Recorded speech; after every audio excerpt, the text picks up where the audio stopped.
在重庆的高空酒店，人均100多吃海鲜自助是种什么体验？哇，30度的高空环境确实不错哟。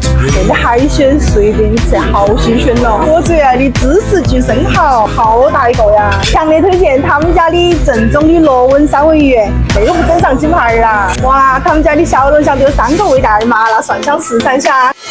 这个是特色烧烤区，羊排、牛排、生蚝应有尽有。这边是凉菜寿司，还有水果沙拉。这边是腌制的小海鲜。哇，他们家菜品真的看起可以哦，好新鲜哦！喜欢吃火锅的一定要试他那个潮汕鲜椒黄牛肉。我跟你说，巴适惨了，这个酒楼好有烟火气哦。重庆小面，哇，热气腾腾的，他们家的甜品好精致哦。哇，还有冰淇淋，水果也很丰盛。这种高空环境啷不来杯红酒啊？